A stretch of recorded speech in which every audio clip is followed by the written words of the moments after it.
bon juste après.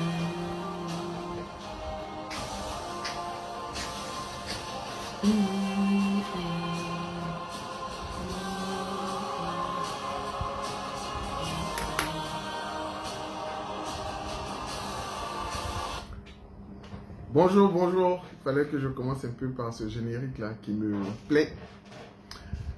Bonjour, je fais cette vidéo pour faire un débriefing du débat. Il y a eu une petite émission sur une chaîne privée ivoirienne, NCI. La télé d'ici, c'était le titre de l'émission. Et le thème, c'était marketing des réseaux, opportunités ou arnaque. Nous avons eu l'honneur d'être invités sur le plateau pour parler du marketing des réseaux. Notre mission était de parler de façon globale du marketing des réseaux. Sur le plateau, il y avait un invité de QNET. Je pense que QNET était le point focal de ce débat. C'était le point focal parce que ils disent qu'à chaque fois qu'on parle de marketing des réseaux, on parle de QNET. Donc QNET, bon, voilà. Bon. QNET n'est pas l'entreprise de référence du marketing des réseaux parce qu'il y en a plein d'autres. Mais bon, c'est leur choix. Ils ont parlé de QNET, ils ont passé le temps à parler de QNET et tout ça. Il y avait un économiste qui était chargé de, bien entendu, démonter le marketing des réseaux et QNET. Bref, je voulais dire merci à la chaîne NCI d'avoir initié ce débat, de nous avoir conviés à ce débat. Merci beaucoup. C'est un bon début. C'est vrai, c'était 40 minutes d'échange, je crois à peu près. C'est pas suffisant pour éplucher ce sujet qui est assez vaste. Mais c'est un bon début. Même si personnellement, je suis resté un peu sur ma faim. Je suis resté sur ma faim parce qu'il y a pas mal de sujets dont on n'a pas débattu. Le marketing des réseaux. Aujourd'hui, le marketing des réseaux cohabite presque avec ce qu'on appelle le marketing d'affiliation. On n'en a pas vraiment parlé. Et je pensais qu'on allait avoir le temps de le faire. On n'a pas parlé on n'a pas parlé du e-commerce. On n'a pas des nouveaux métiers du web. On n'en a pas parlé. C'est un peu dommage. Je suis resté sur ma faim. Ils sont restés focalisés sur QNET. Bon, bref, c'est leur choix. Mais pour moi c'est quand même quelque chose d'appréciable parce que c'est un début à peut-être une série de débats, ouvrir le débat sur ce métier-là qui est un métier. Il y a des gens qui pensent que c'est seulement des désœuvrés, des gens qui n'ont rien à faire, qui pratiquent cette activité. Voilà. Il faut qu'ils sachent et qu'ils comprennent que c'est une activité comme toute autre, menée par des chefs d'entreprise, par tout le monde. Voilà. Donc, c'est pour faire juste un petit débriefing pour vous expliquer un peu le contexte de cette émission. On n'a pas pu rentrer dans les détails, mais c'est pas grave. Je pense qu'il y en aura d'autres. Mais il y a des petites choses sur lesquelles je voulais revenir parce que je pense que pendant le débat, ça a été abordé, mais on n'a pas eu le temps de toucher ces sujets-là. L'économiste qui était sur le plateau, il n'avait pas, manifestement pour ceux qui ont suivi, il avait une idée vague de ce que c'est que le marketing des réseaux. Il s'est abouté sur l'aspect arnaque, pyramide, voilà, c'est abouté sur ça. Bon, moi j'ai été tranquille dès le départ quand il a fini de dire que le marketing des réseaux n'est pas de l'arnaque. Bon, à partir du moment où tu finis de dire, le contradicteur finit de dire que le marketing des réseaux n'est pas de l'arnaque, alors que la question posée c'était ça, bon, moi je suis à l'aise. Je suis à l'aise, ça veut dire que le marketing des réseaux n'est pas de l'arnaque. Maintenant, de faire des développements sur des entreprises qui font de l'arnaque, bon, ça ne nous regarde pas. Parce que l'arnaque, il y en a dans tous les domaines. Il y en a dans tous les secteurs d'activité. Dans la finance, dans le corps médical, dans l'enseignement, partout, dans la fonction publique, il y a l'arnaque. En fait, il y a des gens mal intentionnés qui profitent des gens partout. Donc, on ne veut pas utiliser cela pour jeter l'opprobre sur toute une industrie. Voilà. Donc, ça, c'était mon point que je voulais défendre. On n'a pas pu aussi débattre de la décision du gouvernement et puis donner notre avis sur la sortie des crises, des pistes de sortie des crises, des solutions et tout ça. Bon, c'est dommage. 40 minutes, c'est pas suffisant, c'est pas grave. Nous, je pense qu'on va continuer de parler, on va continuer de faire ce que nous pouvons à notre modeste niveau pour pouvoir faire avancer les choses. Mais je voulais revenir sur deux, trois choses rapidement qui ont été abordées pendant ce débat. Ponzi, système Ponzi et puis marketing des réseaux. Cet amalgame-là a trop duré. Il y a des gens qui n'arrivent pas encore à faire la différence et se font prendre et dès qu'ils entendent marketing des réseaux, MLM, tout de suite, c'est de l'arnaque, c'est du Ponzi, c'est là. Il y a des différences. Je veux dire qu'il y a des éléments aujourd'hui sur lesquels vous pouvez vous baser pour savoir qui fait du Ponzi, qui fait des choses. Il y a plusieurs éléments, mais je vais citer peut-être trois essentiels. Je vais dire trois essentiels. D'abord, il y a le produit. Au niveau du marketing des réseaux, il faut que le produit soit de qualité. Le produit ou le service est de qualité. Il faut que le service même soit viable. Il faut que le service, comme on le dit, serve.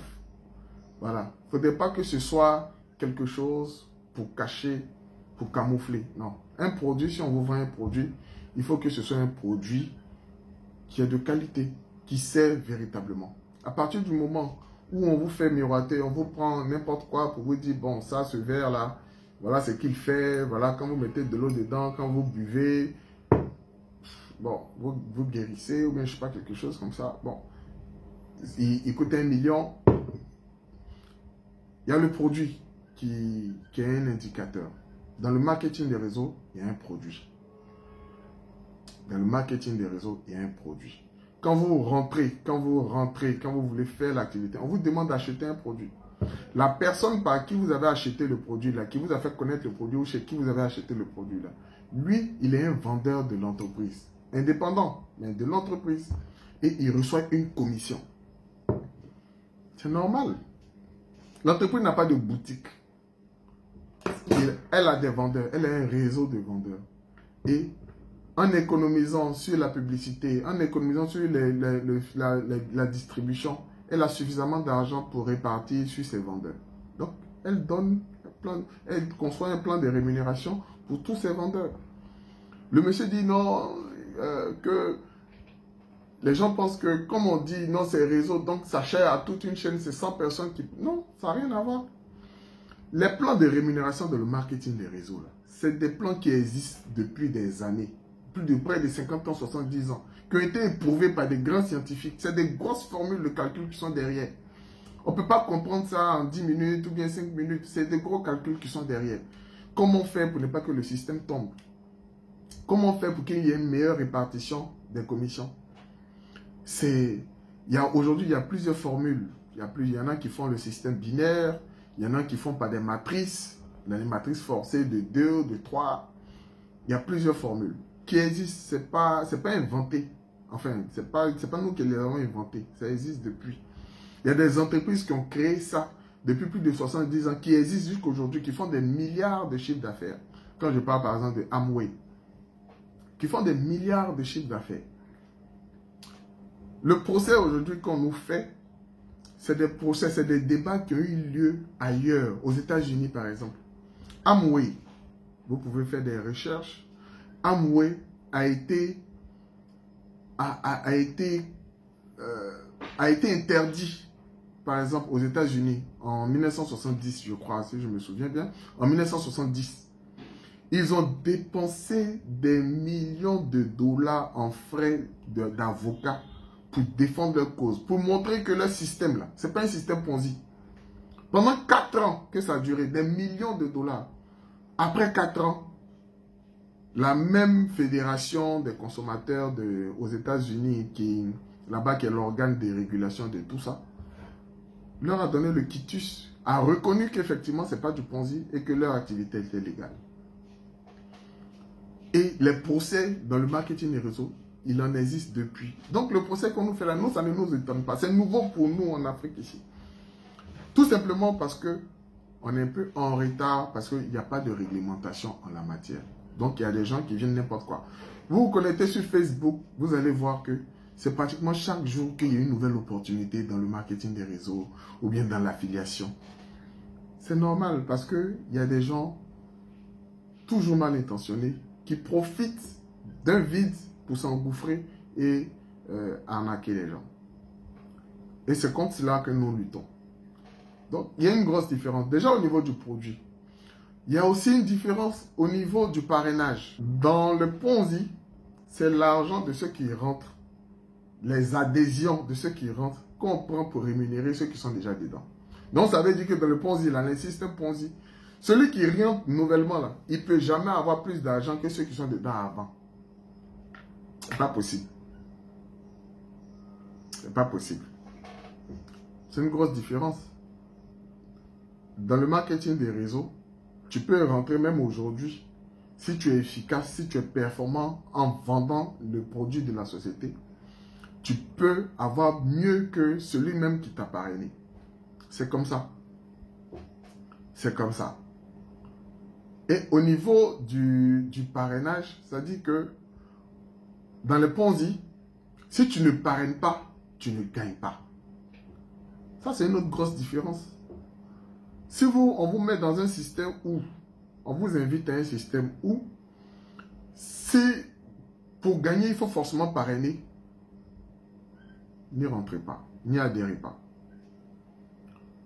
Quand vous parrainez, bien entendu, il y a l'effet des leviers dont vous gagnez beaucoup plus, ça c'est vrai, mais il faut que vous ayez la possibilité de gagner même sans parrainer. Ça, c'est une grosse différence. Voilà. Le troisième point, c'est la commission. C'est les commissions. Bien entendu, dans le Ponzi, on ne parle pas de commission, on parle de droit d'adhésion. C'est-à-dire vous payez une adhésion, c'est l'adhésion, votre adhésion là qu'on prend pour payer ceux qui sont déjà dans le système et tout ça. Chez nous, c'est des commissions. C'est des commissions sur des ventes. Voilà, c'est des commissions sur des ventes. C'est payé uniquement sur des ventes. Vous êtes performant, on vous paye une commission. C'est aussi simple que ça. Et puis, il y a d'autres critères. Les fondateurs, qui a fondé, il y a quand même une représentativité. Le siège, il y a des entreprises aujourd'hui qui n'ont aucun siège. Ça veut dire qu'on ne sait pas où ils sont. Ils sont dans des paradis fiscaux, ils sont à Malte, ou bien je ne sais pas quelque chose. On ne sait pas, ils n'ont pas de bureau. Personne n'a jamais vu leur bureau. Faites attention, vous ne rentrez pas. Vous ne rentrez pas. Il y a pas mal d'indicateurs pour vous permettre de faire la différence entre le vrai et le faux. C'est dommage, aujourd'hui, l'amalgame est fait et tout le monde est mis dans le même sac. La décision du gouvernement, pour revenir là-dessus, moi je pense que la décision du gouvernement, ils ont voulu mettre le pied dans le plat. Le pied dans la fourmilière pour essayer de voir clair. Parce qu'il y a beaucoup d'argent qui sont brassés dans cette industrie. L'État de Côte d'Ivoire n'a pas de regard, ne perçoit rien sur tout ça. C'est anormal. D'où la régularisation, une concertation pour essayer de réglementer ce secteur. Parce que tant qu'on ne réglemente pas cela, des abus vont continuer de se faire.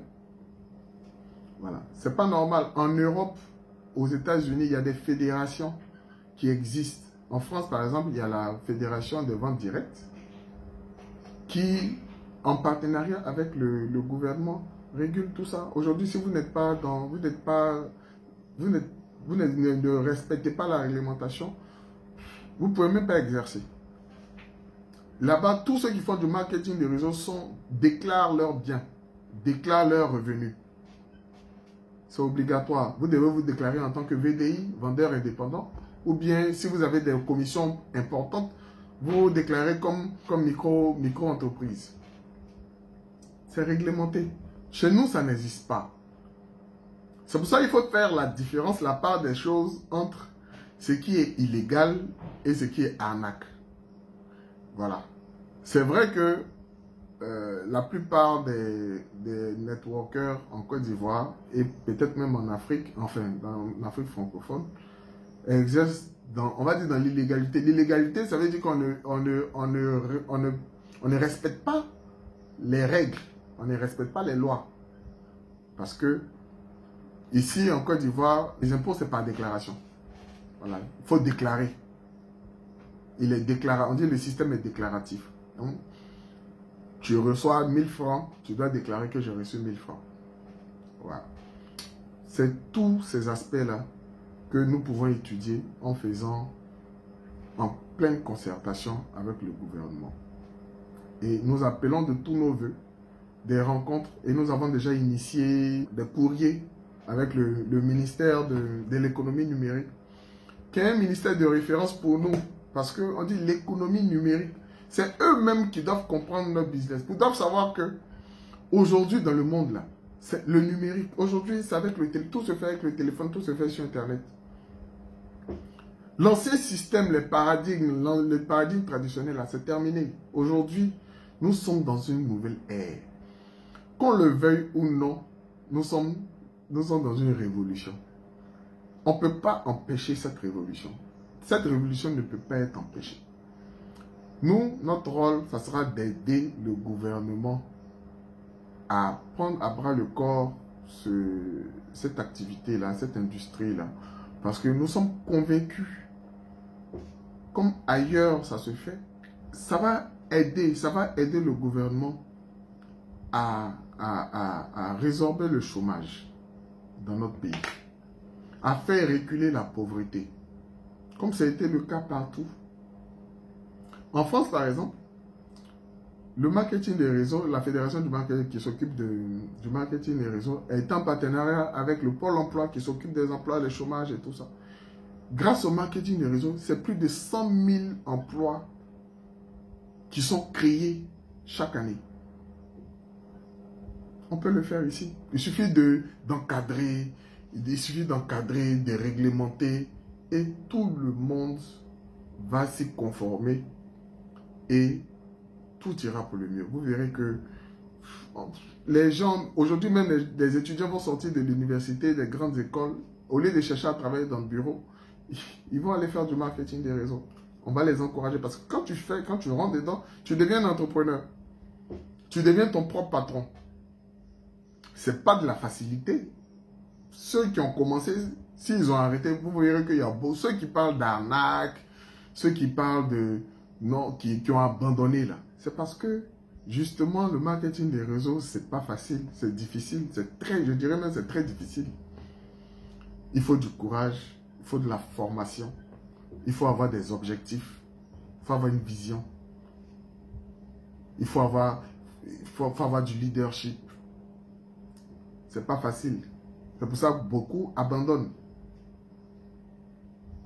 Mais, une fois que c'est lancé, ça paye. Ça paye. Et nous, au niveau de Business sur Afrique, notre volonté, justement, c'est de faire la promotion du web entrepreneuriat. Aujourd'hui, on n'est même plus dans le marketing des réseaux, on est dans le marketing d'affiliation. Nous faisons la promotion de l'entrepreneuriat sur Internet. Ça part de pas mal de choses. Aujourd'hui, on a du trading, on a du e-commerce, on a le marketing d'affiliation. Tout ça, aujourd'hui, c'est de nouveaux métiers du web qui sont en train de prendre partout dans le monde, dans les pays développés. Aujourd'hui, c'est nouveau pour nous. Il faut qu'on prenne cela après le corps. On veut faire prendre conscience aux jeunes, même aux vieux, à nos gouvernants, que le monde d'aujourd'hui n'est plus celui d'hier. Les choses ont changé. Aujourd'hui, tout se fait avec le téléphone. On parle de digitalisation.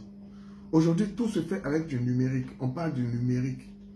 Aujourd'hui, même la finance, on parle de fintech, parce que la technologie est rentrée même dans la finance. On parle de fintech. Aujourd'hui, il y a de nouveaux métiers qu'on appelle de nouveaux métiers du web.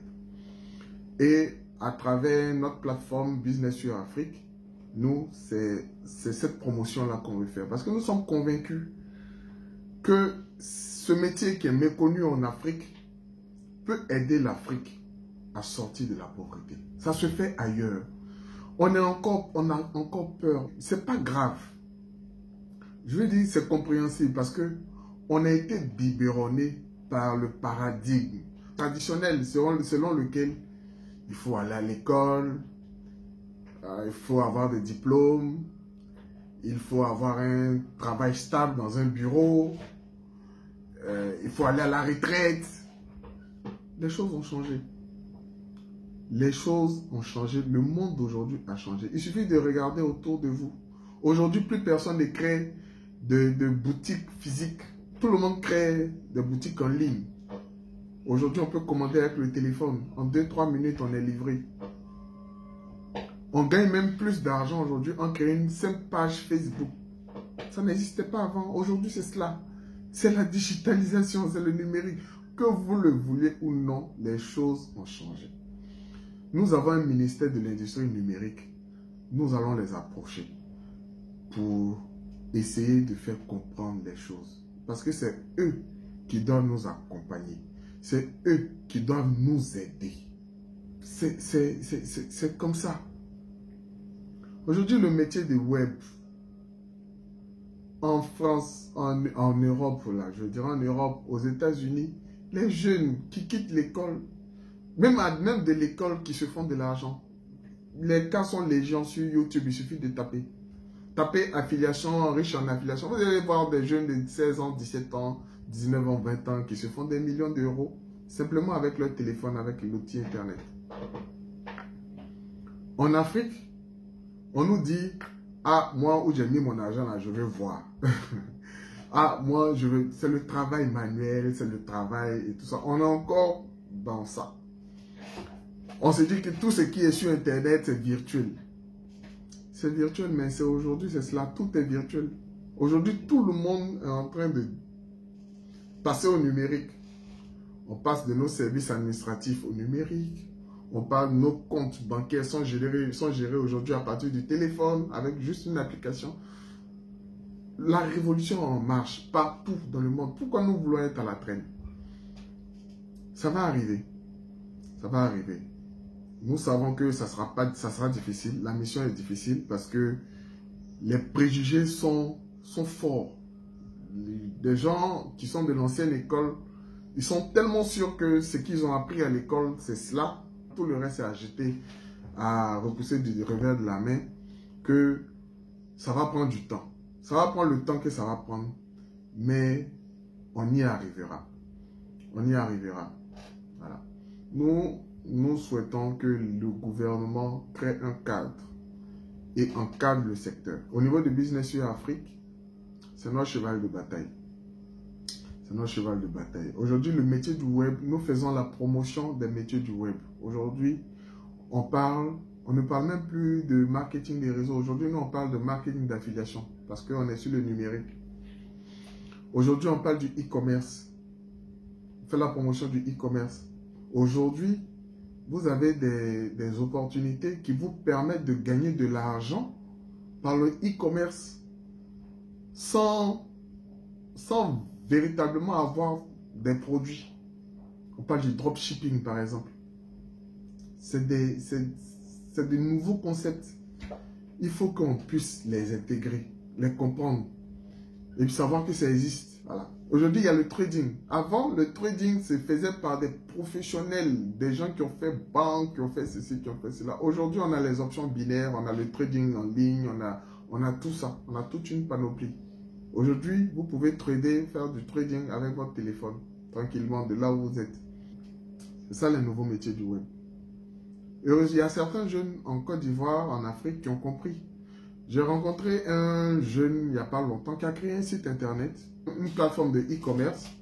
Ce qu'il fait, c'est quoi? Il s'en va démarcher des entreprises, des commerçants à la rue à Trècheville, à Djamé, et il repère un certain nombre de produits et il négocie les prix.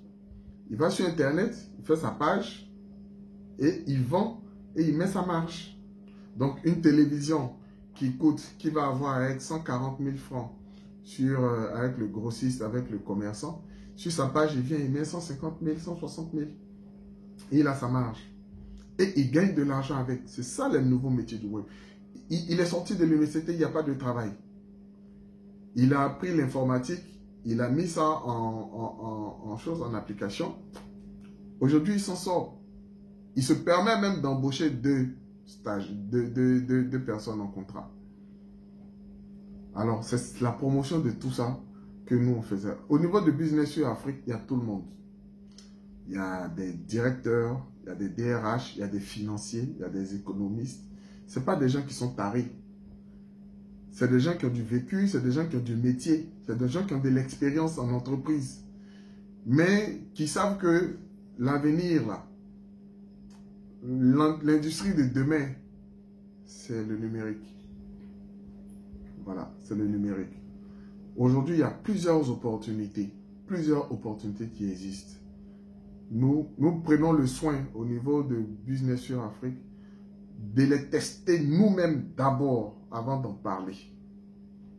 Voilà. Donc, nous avons toute une équipe, on teste, on regarde de fond en comble pour voir si ça marche.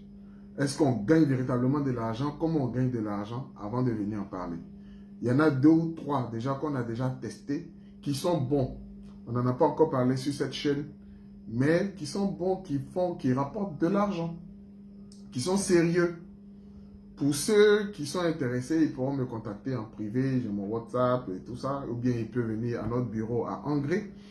On pourra les entretenir là-dessus. Ça existe. Il suffit de ne pas avoir peur. Nous ne sommes pas des conseillers financiers. Je tiens à le préciser, nous ne sommes pas des conseillers financiers. Nous attirons juste l'attention. Après, le choix vous appartient. Voilà. Donc, il y a du risque dans toute chose. Vous ne pouvez pas vouloir entreprendre et puis avoir peur du risque. C'est impossible. Tous ceux qui ont peur du risque, ce n'est pas grave. Restez au bureau, continuez et puis attendez la retraite. Parce que si vous voulez entreprendre, si vous voulez passer le cadran de cash flow, c'est expliqué dans ce livre-là. Si vous voulez passer d'employé ou bien d'entrepreneur indépendant à businessman ou bien investisseur, vous serez obligé vous serez appelé à prendre des risques. Mais des risques mesurés, parce que c'est chacun qui apprécie son risque. Voilà, je ne vais pas être long, c'est ce que je voulais dire. En gros, c'est le début d'une série de discussions sur ce sujet-là. Retenons que la révolution est en marche. Retenons qu'il ne faut pas se décourager. Retenons que nous sommes dans quelque chose de vrai, de juste. Le marketing des réseaux, le marketing d'affiliation, ce n'est pas de l'arnaque. Non. Nous sommes peut-être pour l'instant dans l'illégalité parce qu'on ne paye pas nos impôts, on ne paye pas d'impôts sur le revenu. Mais c'est pourquoi nous voulons rencontrer l'État, nous allons discuter et puis les aider. On va s'aider à savoir comment pouvoir imposer cette activité-là ici. Parce que c'est tout à fait normal. Nous ne sommes pas dans la défiance de l'autorité, non. Mais il est bon pour un citoyen de payer les impôts sur ses revenus. Ce n'est pas encore le cas ici. Dans certains pays, il est bon qu'on s'asseye et qu'ensemble, on définisse le cadre et puis laisser les gens travailler. Parce que c'est une aubaine pour les Africains. C'est une aubaine pour la jeunesse africaine. Portez-vous bien. Merci beaucoup pour votre soutien. Et puis, on est ensemble. Mon WhatsApp reste toujours disponible. Il y a des personnes qui continuent de m'écrire chaque jour. Je réponds, je prends le temps de répondre à tout le monde par des notes vocales. Parce que écrire à tout le monde, c'est pas facile. Donc, par note vocale. Et puis, on peut discuter. Nous n'avons pas la science infuse. Nous n'avons pas la prétention d'avoir la science infuse. Nous sommes prêts à toutes les discussions et puis à apprendre. Parce que c'est là aussi l'avantage de ce métier-là. C'est un échange d'expérience, c'est un échange de connaissances. Voilà. Et nous avons cette humilité-là de le reconnaître. Et nous sommes prêts. Portez-vous bien et puis, ciao!